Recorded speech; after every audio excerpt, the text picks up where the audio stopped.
আসসালামু আলাইকুম। তো আজকে আমরা আলোচনা করব যে বিসিএস লিখিত বাংলাদেশ অ্যাফেয়ার্সে কীভাবে ভালো করা যায়, কিছু টিপস শেয়ার করব। তো সবার আগে আপনাকে একটা জিনিস মাথায় রাখতে হবে, যেহেতু 47-এ আমরা লিখিত অনেক কম টাইম পাচ্ছি, তো সেখানে আপনাকে একটু স্ট্র্যাটেজিক্যালি পড়তে হবে। যেমন একটা জিনিস যখন আপনি পড়বেন, একটা টপিক যখন আপনি পড়বেন, তখন সেটা আপনাকে কয়েক দিক থেকে ভাবতে হবে। যেমন এটা আপনার কোন কোন বিষয়ে কাজে লাগতে পারে। যেমন ধরেন আপনি ধরেন একটা বিষয় ধরেন ক্লাইমেট চেঞ্জ। তো ক্লাইমেট চেঞ্জটা আপনি বাংলাদেশ অ্যাফেয়ার্সের জন্য কীভাবে পড়বেন, বা সেখান থেকে যদি আপনার কোনো এসে আসে বা আপনাকে রচনা লিখতে বলে, সেখান থেকে কীভাবে লিখতে পারবেন। তো একটা জিনিসকে আপনি জাস্ট কয়েকটা উপায়ে রেডি করতে পারেন, তাহলে আপনি কয়েক দিক থেকে এগিয়ে থাকবেন আর কি, যে ওটাকে বারবার পড়তে হচ্ছে না। তো তারপর আপনাকে মাথায় রাখতে হবে যে কিওয়ার্ড এবং ইনফো এবং ক্যাচি জিনিস কালেক্ট করতে হবে, যেগুলো আপনাকে দেখলেই স্যাররা বুঝতে পারে যে আপনার খাতাটায় কিছু কিছু না কিছু লেখা আছে। তো যেগুলো ধরেন কোশ্চেন এমন থাকবে যে সবাই কিছু না কিছু লিখতে পারবে, তো সেখানে আপনি আলাদা করে কী লিখছেন, আলাদা কী ভ্যালু অ্যাড করছেন, এটাই কিন্তু সবচেয়ে বড় কথা হবে। অর্থাৎ এক নজরে দেখে আপনার খাতাটা দেখে বুঝতে পারবে স্যার, যাতে এসেটা কিছু একটা পড়াশোনা করছে বা ভালো কিছু জেনে শুনে আসছে। তো অনেক কিওয়ার্ড লিখতে হবে এবং ইনফো লিখতে হবে আর কি। তো গদ্যতা মুখস্থ করাচ্ছে, আপনি জাস্ট পয়েন্টগুলো লিখে রাখবেন এবং পয়েন্ট আকারে লিখতে পারবেন এবং ইনফো সেখানে দিতে পারবেন। এবং সেখানে কয়েক প্রকার আপনি পাই, গ্রাফ চার্ট, বার চার্ট, তারপর ফ্লো চার্ট, এগুলো অ্যাড করতে পারবেন, যাতে কয়েক রকমের ইউজ করবে, যাতে স্যাররা জাস্ট একই রকমের জিনিস দেখতে বিরক্ত না হয়ে যায়। এখানে একটা ভ্যারিয়েশন রাখতে হবে আপনাকে। তো তারপর হচ্ছে এখানে আপনি বিভিন্ন ইংলিশ টার্ম ইউজ করবেন, যেমন টেকনিক্যাল টার্ম আছে বিভিন্ন, এগুলো ইউজ করতে পারবেন। যেমন হচ্ছে কি ইকোনমিক ডিপ্লোমেসি, তারপর হচ্ছে কি সাস্টেনেবল ডেভেলপমেন্ট। আপনি লিখলেন যে টেকনো উন্নয়ন, তার পাশে ব্র্যাকেট দিয়ে লিখতে পারেন সাস্টেনেবল ডেভেলপমেন্ট। তো এটা অ্যাড করার ফলে আপনার স্যাররা বুঝতে পারবে যে আপনি এই জিনিসটা পড়ছেন, অনেক জায়গায় পড়ছেন, জাস্ট একটা আপনাকে শো আপ করতে হবে। তারপর এখানে বলছে যে ইউনেস্কোর যেগুলো অধরা সংস্কৃতি, সেগুলোকে আপনি মাথায় রাখতে পারেন, ওগুলোর সাথে কিছু অ্যাড করে লিখতে পারেন। আর যে কোনো তথ্যই দেন, আপনি চেষ্টা করবেন যে বিগত 5 বছরের ডাটা অন্তত অ্যানালাইসিস করতে, যেমন যেটা জিডিপি গ্রোথ হোক বা কোনো সেক্টরে গ্রোথ হোক বা ধান উৎপাদন হোক, যেখানে হোক 5 বছর ডাটা অন্তত দেখার চেষ্টা করবেন। আর যেগুলো কোটেশন দিবেন, তো কোটেশন একবারে আপনাকে হুবহু না লিখলেও হবে আর কি। তো এবং চেষ্টা করবেন যে সবাই যেগুলো কোটেশন দেয়, এগুলোর বাইরে কিছু আলাদা, যদি কিছু ইউনিক কিন্তু আবার বেশ হেভি ওয়েট এরকম ক্যান্ডিডেটের যেগুলো কোটেশন আছে, সেগুলো থেকে আপনি দিলে বেশ ভালো হবে আর কি, আপনার খাতাটা একটু ইউনিক হবে আর কি। তারপর আবার চেষ্টা করবেন যে সব কিছুকে যদি সংবিধান, এসডিজি, এগুলো বিষয়ের সঙ্গে কানেক্ট করা যায়, আপনি কিন্তু অটোমেটিক্যালি বিভিন্ন টপিক খুঁজে পাবেন এবং আপনি লেখার জন্য জিনিস পাচ্ছেন না এরকমটা কখনো হবে না। অর্থাৎ সব কিছু ওগুলোর সাথে কানেক্ট করে লিখতে হবে, সেটা দুর্যোগ ব্যবস্থাপনা হোক বা পরিবেশের উন্নয়ন হোক বা পার্টনারশিপ হোক অথবা ইনফ্রাস্ট্রাকচার বিল্ডিং হোক, যে কোনোই হোক আর কি, সেগুলোর সাথে সংবিধান বা আপনার হচ্ছে এদিকে এসডিজির কী ভূমিকা আছে, তারপর এগুলোর সাথে আপনি কোনো কোনো কিছু কানেক্ট করতে পারেন কি না, মোট কথা আপনাকে কানেক্ট করে লিখতে হবে আর কি। তারপর মুক্তিযুদ্ধের ক্ষেত্রে আপনারা মুক্তিযুদ্ধে যেহেতু ছাত্রের ভূমিকা আর কি দেখতে পারেন, যেহেতু এখন ছাত্র নিয়ে অনেক চেঞ্জের একটা বিপ্লব হচ্ছে। তারপর গণমাধ্যমের ভূমিকা ছিল, অর্থাৎ নিরপেক্ষ যেগুলো বিষয় আছে সেগুলো এখানে দেখতে পারেন, কারণ যেহেতু এখন সরকার চেঞ্জ হয়ে গেছে, এখন আর ওই যে মুক্তিযুদ্ধ কেন্দ্রিক যেগুলো অত ইম্পর্টেন্ট ছিল যেগুলো জিনিস, সেগুলো অত ইম্পর্টেন্ট থাকবে না।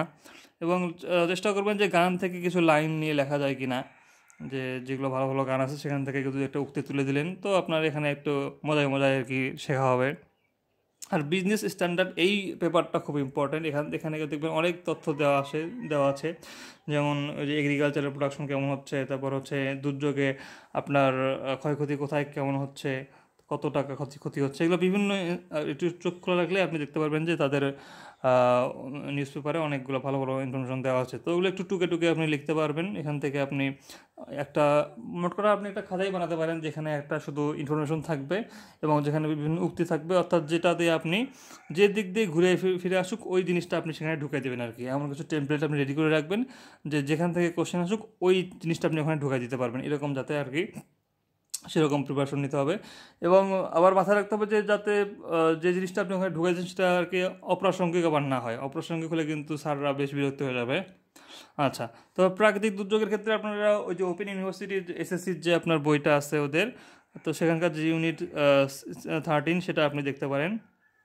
তারপর 19-এর যে এসএসসির বইটা আছে বিশ্ব পরিচয়, সেখানকার চ্যাপ্টার 4-5 দেখতে পারেন, এগুলো ভূগোলের জন্য আর কি। আর ভূগোলের জন্য আপনার ওপেন ইউনিভার্সিটির আপনার এসএসসির বই ভূগোল যে ইউনিট 9, এটার পিডিএফ আপনারা দেখতে পারেন। আর রাজনৈতিক এবং সরকার ব্যবস্থার জন্য আপনার এইচএসসির যে চ্যাপ্টার 8 আছে ওপেন ইউনিভার্সিটির, সেটা দেখতে পারেন।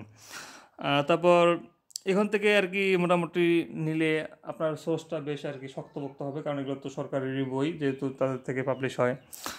আর তারপর আপনার চেষ্টা করবেন যে সব কিছু একটা ম্যাপের মধ্যে দিয়ে দিতে, সেটা হোক বাংলাদেশের পরিবেশ সম্পদ বা নদী, প্রাকৃতিক সম্পদ, পর্যটন, বদ্বীপের স্থান, সবগুলো একটা ম্যাপ এঁকে দেওয়ার চেষ্টা করবেন, যাতে ম্যাপ থেকে দিলে আপনি সহজেই বুঝতে পারে যে আপনি এখানে পড়াশোনা করে আসছেন।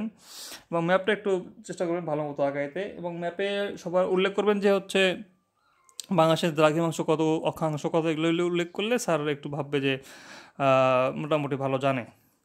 তারপর আপনাকে এই যে জিডিপি গ্রোথ, মাথাপিছু পভার্টি কেমন, এক্সট্রিম পভার্টি কেমন, এগুলো আপনাকে উল্লেখ করতে হবে।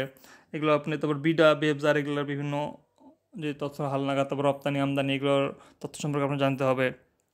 আর বর্তমানে দেখবেন যে দ্বিকক্ষ, তারপর হচ্ছে পিয়ার নিয়ে অনেক আলোচনা হচ্ছে, তারপর ফ্লোর ক্রসিং, সংবিধানের সংশোধনী সংস্কার, এগুলো নিয়ে আলোচনা হচ্ছে, নির্বাচন ব্যবস্থা। তো তারপর হচ্ছে সংবিধান। তো এগুলো যখন আপনি দিবেন তখন এখান থেকে আপনি সংবিধান থেকে কোড করে দেওয়ার চেষ্টা করবেন, যাতে আপনার অ্যাকুরেট নাম্বার পাওয়া যায়। মনে রাখবেন, সংবিধান থেকে যদি আপনি কোনো কিছু একদম পাই টু পাই আপনি কোড করে দিতে পারেন, তবে সেখানে আপনার মোটামুটি 10-এর মধ্যে 8 অন্তত পেতে পারেন আপনি। তারপর এখন ওই যে আমাদের পর অর্থনীতি, যেমন ইকোনমিক ডিপ্লোমেসি, ন্যাশনাল ইন্টারেস্ট, এগুলো শুধুমাত্র বৈদেশিক নীতির ক্ষেত্রে সমতা ও ন্যায্যতার ভিত্তি আমরা অনুসরণ করছি। তো এগুলো আপনি টেকনিক্যাল টার্ম কিছু ইউজ করতে পারেন সেখানে। আর সুশাসন পরিণতির জন্য আপনি হচ্ছে ইউনিট 4 দেখতে পারেন, যেটা আপনার হচ্ছে ওই যে ওপেন ইউনিভার্সিটির বই। তারপর 4IR AI, এগুলো অনেক গুরুত্বপূর্ণ, এগুলো এখন নিয়ে একটু গবেষণা করতে হবে। তারপর প্রশ্ন হতে পারে যে ঋণ কি আশীর্বাদ নাকি অভিশাপ, এগুলা মানে IMF থেকে যে ঋণ নিচ্ছে এটা আশীর্বাদ না অভিশাপ, এটা হতে পারে। তারপর মুক্তিযুদ্ধে আপনার ছাত্র গণমাধ্যমের ভূমিকা নিয়ে প্রশ্ন হতে পারে, যেহেতু এখন ছাত্র নিয়ে একটা বেশ ভালো একটা কি আন্দোলন চলছে, সেটা নেপালে হোক বা শ্রীলঙ্কায় হয়েছিল, বাংলাদেশে হলো এরকম। তারপর 69-এর গণ অভ্যুত্থান, যেটা যদিও মানে যেহেতু যেটাও ছাত্র নিয়েছিল, এই জন্য 69 গণ অভ্যুত্থান একটু ভালো মতো পড়তে পারেন। আর এশিয়ান স্প্রিং, এটা অনেক মাথায় রাখতে হবে, এটা এখন আসতে পারে কিন্তু। তারপর হচ্ছে যাই আসুক, সেটাকে আপনি কোনো একটা গুরুত্বপূর্ণ জিনিস তার সাথে রিলেট করে আপনি লিখতে পারেন। এতে হয়তো কি আপনার টপিকেরও আপনার কমতি থাকবে না, এবং আপনার লেখাটার ওয়েটও ভালো হবে।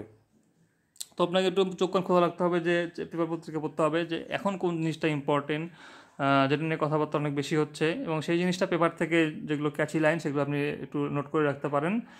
আর পাশাপাশি যে আপনি যেগুলো কোশ্চেন ব্যাংক বেসড পড়া, এটা আপনি এটাতে মনোযোগ করতে পারেন, যেহেতু টাইম কম। তো কোশ্চেন ব্যাংকটা আপনাকে ভালোমতো পড়তে হবে, এবং ওই প্যাটার্নে খুব বেশি কিছু মুখস্থ করা যাবে না। তো এটা কিন্তু মুখস্থের খেলা না, এটা জাস্ট আপনি ওই টাইমটাতে আপনি কত বেশি ইফেক্টিভলি লিখতে পারলেন, সেটা হোক ডাটা দিয়ে হোক, ইনফো দিয়ে হোক, অথবা কোনো গ্রাফ দিয়ে, মানচিত্র দিয়ে হোক, এটাই হচ্ছে মেইন কথা। অর্থাৎ আপনার খাতাটা দেখলে এক নজরে যাতে বুঝতে পারে যে এটা একটা আর কি পুরো স্টুডেন্টের খাতা। তো এটাই হচ্ছে মেইন কথা। এখানে আপনাকে মেইনলি শো আপ করতে হবে যে আপনাকে আমি এটা লিখতেছি, এটার ওয়েটটা অনেক বেশি, আমি পড়াশোনা করে আসছি, এটা আপনাকে দেখাতে হবে।